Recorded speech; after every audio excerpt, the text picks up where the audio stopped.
I'm reading you.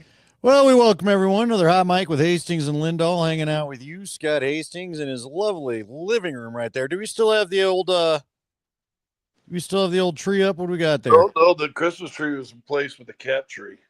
See the cat sitting up there? Oh yeah, yeah, yeah. Yeah, so now I have a cat tree. Yeah, Well, I got but that that. back room is where some of that stuff lived. Oh yeah, well yeah, That dark room over the shoulder right there. it's slowly coming down. Okay. All right. Just double checking. So all right, we're pleased to have you all along here tonight, and not on the big altitude channel because apparently they're going to get this their show out of the way early. If you were looking for between the pipes, that's hanging out there. Avs just scored a goal to make it 1-0 against the Kraken, or as Nate Kreckman likes to call them sometimes, the Krappen. I'll tell you what. So listen, so they're doing between the pipes. I thought that was the post game show. Well, Scotty, you're not looking at the PD, so or the czar of the YouTube, or a man that factors into any important decisions anywhere anyway. Well, here's my new philosophy. Well, good. It goes well with your 9-inch nails sweatshirt. Hey, I went to the Nine Nails. I was about middle aged at the Nine Inch Nails concert. Well, there you go. That's true. All right, so the Avs get it. They're up 1-0. Guess what? So I saw an article today by Emily Kaplan was the one that wrote it, but it was on ESPN, and they put everybody's, each contender's greatest flaw that they were worried about. Can you guess what the Avs was? By the way, Bednar back on the bench. Good for him. Yeah, because I mentioned this. This came out a few days ago, right? And here's I'll tell you the same thing I said about that. Guess what? Quit watching Spittin' Chicklets, because there was a guy about 3 weeks ago, one of the Spittin' Chicklets guys, who said the exact same thing. ESPN ain't got no reporters that have ever come down to Colorado and probably watched the Avs and is not going to stay up for when they put their 8 o'clock Mountain Time games like tonight. And he's not staying up till 10 o'clock back east. He's probably already at the bar half in a bag or asleep. All right, so what do you think it was? But they said it's the goaltending. Nope, you were wrong. Well, the article I read was goaltending, and between the pipes just a while ago when I was driving home, they said the same thing. Yeah, if you read the one that was posted today, okay, she said that it's actually they're worried about the depth of the defense. And that in particular, the seventh defenseman, which is Blankenberg, who allegedly scored, but of course we have our 1,000th offside challenge of the year that's probably going to stand. But so I think we're about to have a 0-0 game. But she said that you go deep into your defensive pool, and she's not sure the defensive depth is what it needs to be. She's less worried about the goaltending and the power play, more worried about, do you have enough defensemen? So, well, you know what then? I'm going to give whoever this lady is credit, because they seriously wrote an article, I thought last week or two, and they said goaltending. No, you're right. There was an article out there, but this was a new one today by a different person. And that was straight from – and it was basically the day after the Spittin' Chicklets guy said that. And yet your goaltending, your Wedgwood is, what, the top 10 as far as goals saved this year or something, percentage-wise. Defense, I'll give her a little credit. Okay. I think defensive shifts shorten a little bit come playoff time, but okay, we can see. We can see. Yeah, and I'm not saying that it's going to totally play out that way. We'll have to, but look, man, here's the thing, and here's another. And by the way, Logan O'Connor did not pay attention and carried his skates over before the puck, and so the goal's disallowed. I think if you and I, maybe one of these podcasts, we're going to make a list of little things that make you mad in sports and the stupid ass offense. That what I hate about offsides in hockey, and look, he was offsides, I get it. But you know what my problem is, Scotty, and maybe you'll appreciate this as a former athlete. We'll get back into the defensive discussion. What I hate about this right now is I hate the fact that if it's offside, I want some way that sucker's called quicker. Yeah. Don't let a whole possession play out. Don't let a goal get taken off the board, because then your challenge becomes a momentum killer when you thought you had it. So I think that kind of sucks. And the other part about it is, to me, to me, if you want to challenge it or something like, or get some lasers that light the lineup, I don't care. Do something that we figure this out before guys to go through a whole possession and you risk injury. Someone's going to get hurt on what's going to be a disallowed goal, and then what at some point? You know what I mean? Well, I just got the Avs game on. We just got the app going. Which that's another thing that bothers me is it's on. It's a national game, right? It's on ESPN, and yet they black it out in your town. Yeah. Although, we got on Altitude Plus, so that's good, I guess. Um, yeah, so this was challenged though by the Kraken. Yeah, it was challenged by the Kraken. And again, look, it's offsides. It is offside. But I think it sucks that you get, like, again, it's a penalty that causes a momentum play. You know what I mean? Yeah. Like, you kill a momentum play. I don't know, dude. It just bugs me. I don't have to say I just feel like there's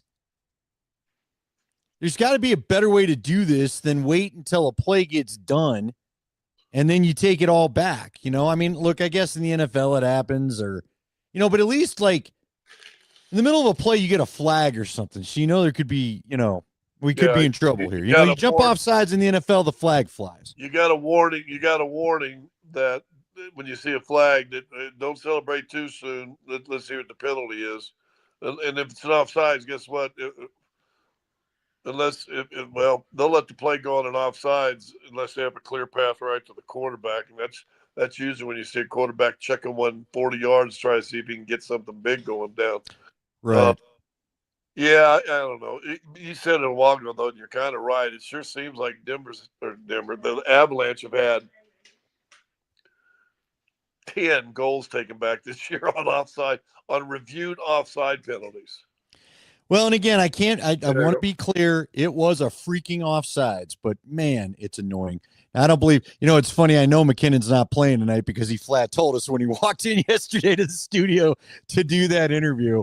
So let's get back to the defensive discussion, though, Scotty. I mean, again, what makes me nervous, like with Josh Manson, shoulder, I don't even know what it is. He's got some injury. We don't know what it is.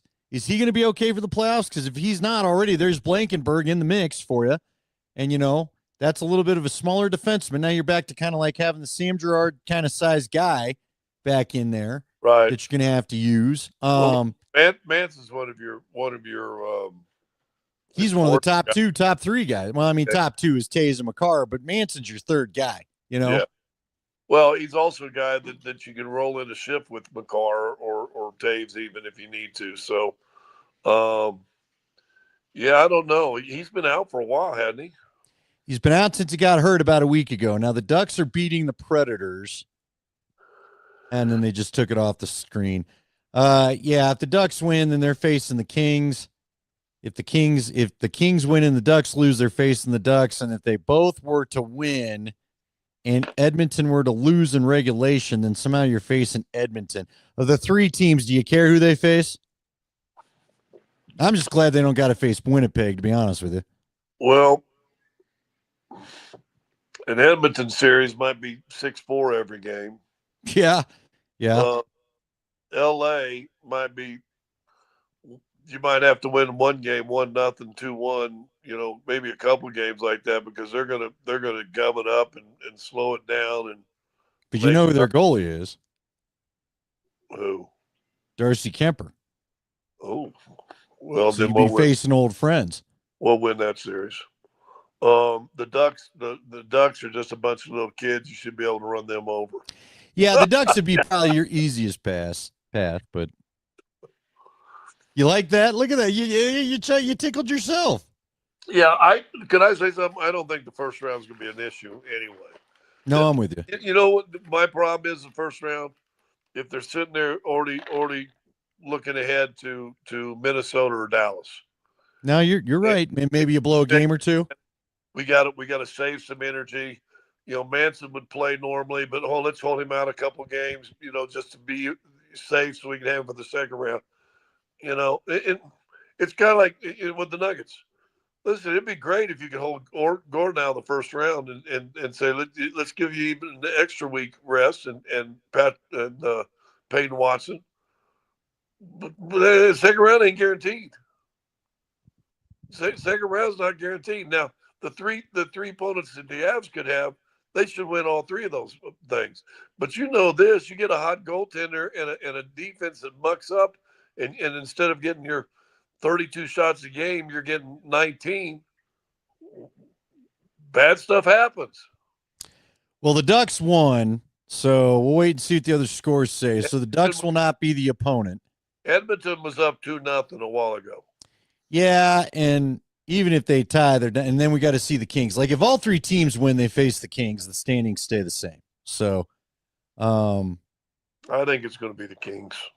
Yeah, I do too. I'm kind of locked in for that. And then look, that's fine. That may be a physical series, which wouldn't be the greatest thing right in front of either, Minnesota or the Stars, but you should still handle that one. Might get you better prepared for the Stars or Minnesota, though. Yeah. Scotty, again, it's funny because Nate and I started talking about your topic as you left about, are the T-Wolves the Nuggets version of the Stars? And what I said to Nate was, here's the problem. I don't think there's a comparison for the Nuggets to the Stars, and I'll tell you why. I like your rivalry side of the way that you look at this thing, but what makes a true rivalry? Both teams win. Here's the Avs problem. They haven't beat the Stars in the playoffs since like the early 2000s when you and I were both doing the zoo. At least the Nuggets have beat the T-Wolves. The Avs have not beat the Stars in the playoffs. We looked it up. Joe Sakic in his days against the Stars was 4-0, including two game 7 winners. And two of the series went 4-1, and the other two went 7. But Joe Sakic was 4-0, but Nathan McKinnon is 0-3. Now, who looked that up? I had it in front of me. Google it real fast. Because you got to remember they lost back-to-back series in the Stars when Ray Bourque showed. Well, it was a year before Ray Bourque when they traded for Theo Fleury, and then they lost to the Stars again when Ray Bourque. They beat the Stars twice. I'm talking 98, 99. In the quarterfinals, and then once or twice in the Western Conference Finals. No. Well, I can't look it up because I got my phone. Mom, look it up. I'm looking it up right now.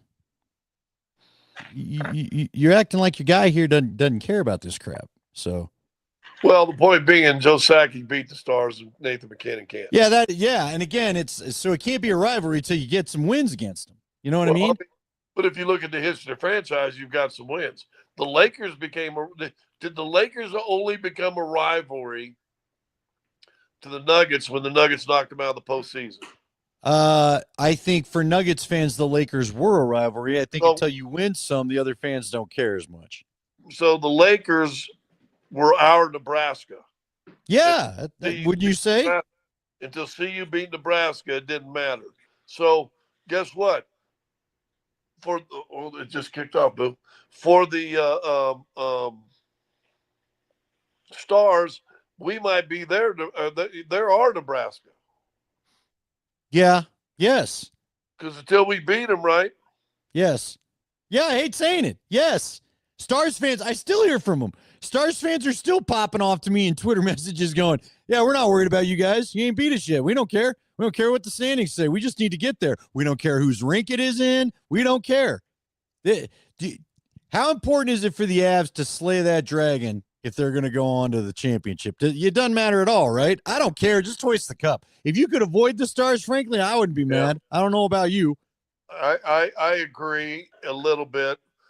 I felt that way when the Nuggets played the Lakers, because if you remember, when they played them in the Western Conference Finals on their championship run, they had never beaten the Lakers in the postseason, and so it was like, and Doug Moe had a couple of good teams. And one of the years they got beat, and they got all these injuries in like the third game, but so we probably weren't much of a rival to them.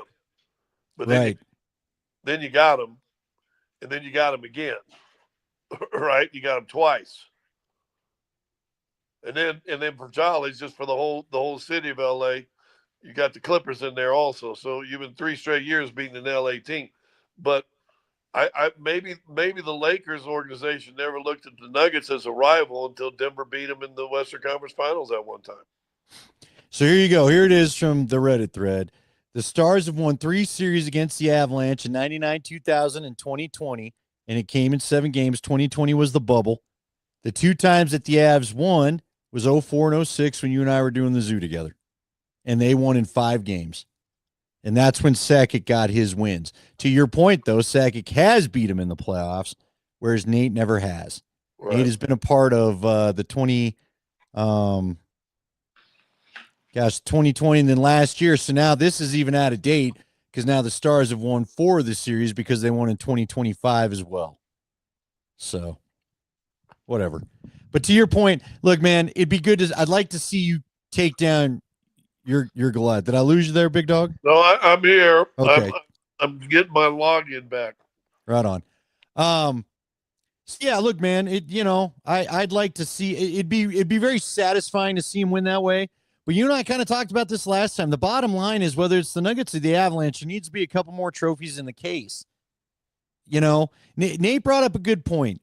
And I wanted to ask you, he said this is a very important offseason to Nikola Jokic. Now, whether you want to say it's to Nikola Jokic or an important offseason to the supporting staff that maybe wants to stay with Nikola Jokic, you and I kind of touched on this last week. I mean, for me, if you can't get it done, and again, you're dealing with, a bunch of young guns and the OKC Thunder and the San Antonio Spurs, and maybe you don't even get there because you don't get past Minnesota. Don't you got to start thinking about the supporting cast then? And how, I mean, at what point do you have to pull the John Elway 2.0 and like you did for Manning, change what the team around him looks like, So that's the hard question if this playoff series doesn't go well. And for the Avalanche, I honestly don't think the questions are all that much different. If this group, and it's a darn good group as I can tell, but if this group can't get past the second round again, or worse, I really can't buy them losing in the first, but they don't get past the, although I said that when they played the Kraken a couple years ago too, and look what happened there. If you seriously can't get out of the second round, you got to rethink some of what you're doing. Yeah, that's true. Yes. If you lose to Dallas again in the second round, would that be 3 straight years? Not 3, but it'd be 2 straight years, and it would be you, because remember you lost to the Kraken as well. I'm trying to remember how long is the streak. So what do we have here? Who have they lost to? I'm trying to think who they've lost to now. You know what? The year after they won it, didn't they lose to Dallas? No, they lost to the Kraken. The year after they won it? Yeah, because that's when Nichushkin had his problems, and they went and lost to the Kraken. And then they lost to Dallas the next 2 years? Darn it, Scotty, I can't. Help me out. If anybody's on the text chat, we don't have our altitude channels here tonight, so not quite as many people with us. But no, I'm trying. Did they lose to Vegas? All I know is they've not been past the second round since they won the cup. Yeah. They beat Winnipeg. I think you're right. You know what? You're right, Scotty. You're absolutely right, which means now Dallas is up 5-2 on them because Dallas beat them after they beat Winnipeg, and Dallas beat them in the first. So Dallas beat them in the second round after they beat Winnipeg and beat them in the. So you're right, man. You're right. This would be year 3 in a row. This would be the 3rd year in a row. I'd forgotten all about that. So you're right. They lost to the Kraken and then Dallas. So if that were to happen, then something probably has to change. I think something pretty big probably changes. And if you lose to Minnesota in the first round for the Nuggets, somebody's probably going to get moved. Right. Whereas, let's be honest, let's quit mincing words. If you were to lose to Dallas for the 3rd straight time, Jared Bednar probably has got some tough questions to answer, despite how great he's been for this franchise.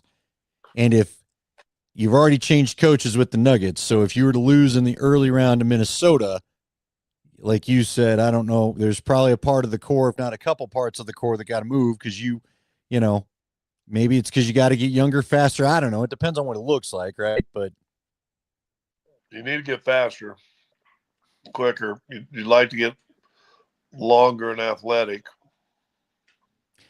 Yeah, man, that's why I was. It's funny because I want this to be my favorite time of year, Scotty, and yet I'm just so stressed because playoffs are fun when you're just kind of happy to be there, and there's better teams out there. No, listen, I don't feel that way with the Avs like you do. I am more. I am, and I've said this before on this when we've done this. I'm confident in the Avs. I think the Avs are going to kill it. I think they're going to beat Dallas 5 games.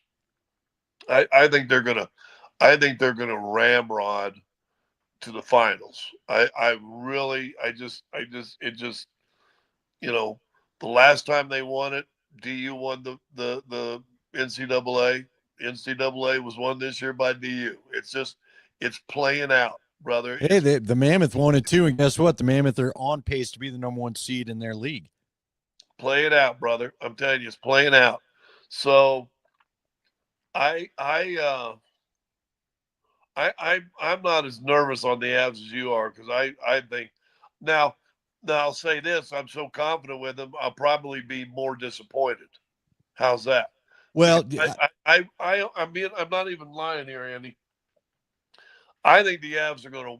I think this is going to be another 16-4 kind of type postseason. I really hope you're right. I really do. They're just playing too good. They're just. I just love. I'll be shocked if they don't win it. Now the Nuggets. It has been such a goofy year. They've had more weird stuff, and I've traveled with this team a lot of years. They've had more weird stuff happen, more long-term injuries, that aren't the, it's one thing. Okay, Andy tore his ACL. He's off he's off the team for the rest of the year. Then you move on and you adjust and you go. But it's, well, we think he's coming back. We hope he's coming back. And it wasn't with one guy. It wasn't with two guys. It wasn't with three guys. 4 guys, have been these injuries where you're like, well, anytime now, he's working out. He's going through the process. And they're the kind of injuries, they're the kind of injuries that, like, I think flare back up on you. The old hamstring that you can't trust. And a bad tweak here or push off to grab a loose ball there, and all of a sudden, boom. So I'll say this. I'd almost be as confident of the Nuggets winning it if they wouldn't have had if it wasn't all the hamstring stuff. If it had been Gordon had a meniscus tear in the middle of the season, was out 6 weeks, fixed the meniscus, boom, boom, now you're back playing, I'd have no problem. But when you're missing 6 and 8 weeks because of a hamstring, no, I'm with you, bro. That muscle's still attached. You didn't fix nothing. No, you're right. It's almost like if you have the bigger injuries, at least he's in or he's out. These hammies, like you said, Champ Bailey would deal with that sometimes. Get a muscle injury in the first month of the season, it dog him the rest of the year. Yeah. Look, to your point, I'll admit it, Scotty. I'm not going to fight you. My nervousness from the Avs is trying not to get my hopes up because, frankly, I've never been more confident they would move on than when I did when they were playing the Kraken, and I could not believe what happened when they play. Now, look, Dallas has always made me nervous, period. But it is because they play the big, heavy game that the Avs never really do well against. So, but at least they don't have DeVore. What's that? They don't have DeVore, do they? No, they don't have DeVore, but they do have Jamie Benn. Listen, to your point, it's been a little bit of a different deal. I'm not sure there's a confidence in Ottinger in that squad the way that there once was. So we'll see how it goes there with that. By the way, so we'll see with the Avs. Let me ask you something. Going back to, we're kind of jumping around, but who cares? Welcome to the Hot Mic Podcast. The Peyton Watson thing. Is there any chance they're trying to rest? I mean, is this going to hurt his free agency? Will this make it easier to keep him around, all this going on, or does it not matter? I think they want to win, and if he's healthy, they're going to play him. Sure. Now, if you're a player who's going into a big albeit restricted free agent summer, do you want to risk playing 98%? You think not? I mean, I think, listen, they care about their players, and so they're not going to, if a guy's iffy and not 100%, they won't play him. But that being said, just, if he plays a half a game, comes back out and his hamstring is shredded again, agent will say no. But I'll tell you, yes, your value's been bruised. Hey, I just noticed something else. Let's move around here. Scott Wedgwood's in net tonight. Oh, I couldn't believe I saw he was going to start tonight. What do we make of that? I thought whoever started tonight, the opener would be the other guy. Well, I'll tell you what you make of it. You don't play till Sunday. Right. And you want to get him, you can either be doing let me get him a couple looks to rev him back up. Well, give him some looks, and guess what? You do win the game tonight. You set an all-time record for points as a team. Yeah, you're right, but when you weren't playing a lot of guys, so maybe you're trying to help. I don't know, Scotty. Is this a sign Blackwood's going to start the playoffs, though, because he's the one that's played in the playoffs? I know you don't like spit and chicklets take, and I'm not necessarily disagreeing with you, but does this tell us that Bednar wants his guy that's played in the playoffs to start the playoffs? Well, maybe. Listen, there's been a lot of people question why is Blackwood gotten as many runs as he's gotten late, because he kind of had a 2 or 3 week struggle, right? Yeah. Maybe that's Bednar's boy. Let me ask you this, though. Let me ask you this just for the sake of the playoffs. Is it easier to bring Wedgwood in if you've got a game go south because he's used to it, you know what I mean, versus bringing in Blackwood, who's been more a starter than a come in late off the bench guy? Well, I'll ask you this. Who's the defending NCAA championship goalie right now?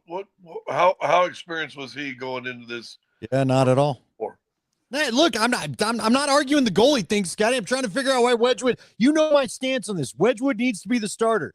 So I hope this is just getting ready for the start of the playoffs. He needs to be the starter. I was answering your question. You're trying to go all psychological. Guess what? DU end up bringing the guy, and I heard you talking to their captain on your show. DU ends up bringing this goalie in who started the season as the third goalie, and all he did down the stretch was go 16-1 for the team, including a national championship, and he was a freshman. And not a very big one at that. And Wedgwood's not as big as Blackwood, is he? No. So guess what you do, Jared? Play the best one. And this season, your best goaltender has been Wedgwood. I agree with you, but all right, we'll see. Dude, you were just wound up on this. Yeah, I'm wound up, man. Damn it, let's go. Because I've been watching. You want to know why? I've been watching 3 weeks of bullshit games. That's why. Where no matter what I watch, oh, they're bored. Oh, they're sick of it. Oh, all right, then fucking cut the season down. God damn. How about that? Now you got me cussing. Now, you know that the NHL is adding 2 more games. No, I know. You reminded me of that today. Can't wait for, or maybe Nate said it. Can't wait for 84. Right. We're on the phone. Yeah. 84. 84. Let's go 84 next year. So we should have 2 more games like this. Yeah, let's do that. What was their thinking? Do you remember what they said? What was their thinking about why 2 more money? Games? Yeah, but you're going to have to pay the players. You don't think you're going to get away with that 2 more games and not pay the players, are you? Scotty, look, man, I don't understand what half the NHL does. Why do we still have this bullcrap playoff system? Why do we have the Avs and Stars or Avs and Wild set to play in round 2? Why are you going to have 2 of the 100-point teams already out by the time you get to the conference finals? There's 300-point teams in the Western Conference playoffs. They're all in the same damn division, and so 2 of the 300-point teams will be out by the Western Conference Finals. That makes no friggin' sense. None at all. None. I brought this up our show, and I think we talked with Crosstalk Nate. Wouldn't a play-in like they do in the NBA, get 7 and 8, 9 and 10, play each other, a play-in for those positions? Would that not be great for the NHL? Yeah, because again, what's interesting about the playing in the NBA is you don't do one and done in the playoffs, and yet look, the wild card in baseball, the three sports that like to do it over a 7-game series. Well, all of a sudden, you do create at least one game scenario that everybody likes for the most part. Now, again, that top wild card team gets 2 chances to try to advance and all that. But I'm just saying there's still a one and done feel that we all kind of love. You create a game 7 right out the bat. So, yeah, I agree with you. Go ahead and do that. Like you said, you want to add 2 games, add it between playoff teams. You'll get more watching anyway. Who the hell's watching this tonight? What is worth ESPN putting on the Kraken and the Avalanche? What's it worth? Somebody from ESPN knows the ownership group in Seattle and wanted to give him something. Yeah, I guess so. But whatever. Kraken last game didn't play anybody either. They played anybody tonight? I can't tell. I don't know what the Kraken roster looks like. They fired the coach. They got all sorts of crap going on, right? I mean, firing the coach 3 years into an expansion team. Well, yeah, although I take it back. They fired their coach last year because he's our power play coach. Remember that? I forgot about that. So, but still. Not like firing the head coach 2 years into an expansion team. Yeah. Well, that's brilliant. You lived a little of that life. Yeah. What's that? That's brilliant ownership in Seattle. Well, they're about to get. Is this group going to own the NBA team that eventually goes back there? I read an article now, and there's a Liwicki who's actually running the team, is like the general. I don't know if he's the owner, but a president or whatever. They're worried because now the NBA is talking about expanding there. You've had WNBA champions, you've had MLS champions there, you've had the PCL champions there. Seattle got to the World Series a couple of years ago. Got an NFL champion now. Team's got the Super Bowl, and here's the Kraken in the expansion draft, and now you bring an NBA team, and Seattle, Washington area forever has been known for basketball. They've had some unbelievable players come out of that area, so it's been more of a basketball hotbed. And really the only reason the Oklahoma City Thunder is not there is because the ownership group at the time asked the city for help to build a new facility, and they wouldn't do it. And I think since that time they've actually done it, right? Kind of like Cleveland, I guess, when they lost the Browns initially. But yeah, I don't know, man. I mean, I don't know if I'd like to live in Seattle in the wintertime. Give me cold ass and snow instead of rain all the time. Yeah, I love visiting Seattle. I couldn't stay there the whole time. It's a very cool city, but it's to me, it's like very cool if you're downtown and can go, do the tourist things, then get out of there. You know what I mean? Go get you a bread bowl of clam chowder and call it a night. A pier. Yeah, over by the pier. You try to go get a tattoo and told, no, you're too drunk. You're going to bleed out. Yeah, that did happen to us one time, didn't it? And we told her we're not too drunk. She goes, I ain't doing it. and that was back when we were young enough where we thought everybody's supposed to get drunk before you get a tattoo. Right? Right? That's what we just thought. Yeah. She goes, no, your blood's too thin. This ain't going to go well. I can't do this. Bleed all over the place. That was such a cool trip, though, because we went and saw the Jimi Hendrix Experience, the museum about all the Seattle bands and all that stuff. And then you and I went down. We went to 4 or 5 of the bars we saw at the place, and I just tried to imagine all, Pearl Jam or Nirvana or, the other one playing there that I can't remember right now because I wasn't as high on them. Better not say Stone Temple Pilots. Stone Temple Pilots is pretty. No, the Spoon Man band. Spoon Man. Soundgarden. Soundgarden. Yeah, there it is. Been yelling at you, Soundgarden. Good. Yeah. Dude, did you see all the theories about Cobain not killing himself? Mm-hmm. Oh, would you like to do this segment with the warden here? No, I'm good. I'm good, but yeah. There's theories that Courtney had. Some say Courtney had it done. People think other people have had it done. They were mad. One person I read that somebody was mad because the band was going to break up because Kurt had had enough of the fame. But the bottom line is this one detective keeps writing that he was so high on heroin, there's no way he could have pulled the trigger. And people are saying the smear marks aren't consistent with a guy doing it to himself. And so anyway, these theories have been out there a minute now. Yeah. But they're all just theories. But I don't know. Look, UFOs were theories still about 5 years ago. now they're popping up. They're like mainstream. Although you want to hear the theory, there's 8 scientists that have either mysteriously died or completely missing, and all 8 of them had some connection of investigating UFOs. Yeah, I buy that.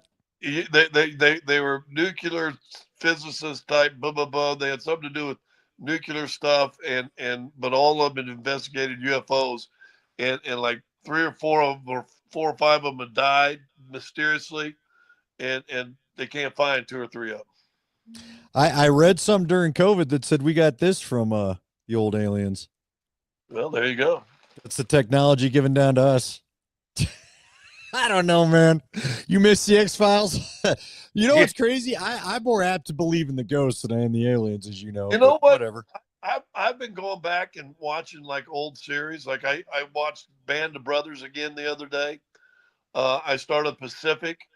Then I'm watching it again. So I'm like going, the X-Files might be a fun old series. I started Curb Your Enthusiasm. We'll go back and watching that again. X-Files might be pretty good. Well, there you go. That may be kind of fun to watch again. I've been watching Cheers on the Paramount Network. There's an all Cheers channel. I just watched that. I think I've told you that. I love it. And they mix up the episodes. It's not like the whole story start to finish. 1 minute it's Diane, the next minute it's Rebecca, then they're back to Diane, then it's a Rebecca, then it's Woody, then it's Coach, then it's. I just love it. I love it. That show was so good. Yeah. The TV, and I hate to sound like the old man. Well, I sent you that interesting theory about what happened to some of the songs. For those that don't, you remember how songs have gone downhill, and the proof is because the artist realized, thanks to Spotify and all these streaming services, they've got about 2 minutes to get you. And all of our attention spans have become so short in modern times. They're just trying to write really good hooks that are about 2 to 3 minute songs and get them out of there because no one's sitting around for a 5-minute song anymore. And what I think's funny about that? It's another thing that makes me, I guess, an old man. I hate it when a song is 2.5 to like, dude. If it's a good song, give me a good 4 or 5 minutes. Don't make it too short. There's, I don't know I don't remember if it was. I think it was Billy Joel wrote a song way back when. This before the '80s commercial Billy Joel, but basically was talking about you had to make sure you write something for 3 minutes and 15 seconds and moving on. And he was complaining that 3 minutes and 15 seconds, you couldn't write good songs. Well, there you go. Well, dude, there's no solos anymore. There's no, they're just trying to create hooky things that people will play over and over because these poor artists ain't making any money off. So they got to have about 1 billion streams just to make $20. Well, the pure musicians are gone. It seems like. I mean, you still got John Mayer out there floating around. I mean, that guy. I don't know if you ever gone down to John Mayer guitar rabbit hole, but that dude he can play a little bit now. Phenomenal. What's the ginger from England? Oh yeah. I mean, all these guys, they're kind of songwriter, guitarist. Ain't none of them putting new stuff out anymore, are they? No, because they only need to put out a song. Demon Hunter, which I like me a little golden now. I have to admit that. That's pretty good. Okay. Got a little okay from the peanut gallery. Hey, you got to remember, the warden in the peanut gallery, as you said, is like a metalhead. No, I know that, but who'd you mention? Give me the name of the K-pop Demon Hunter again. Well, the big song off that was Golden. Oh, okay. Won like Emmys and stuff. Okay, good. Emmys. Or Grammys. Don't win Emmys. Grammys, sorry. Whatever it won. Oh, the show won an Emmy. The little cartoon movie won an Emmy. Well, good. That or maybe Academy Award. All right. Well, there you go. Hey, listen, I got an 11-year-old, so I'm hip on all. I know you are. That's why I'm not making fun of it. I know you're into it. We all know it at the time, but I don't have one, so I don't know about it.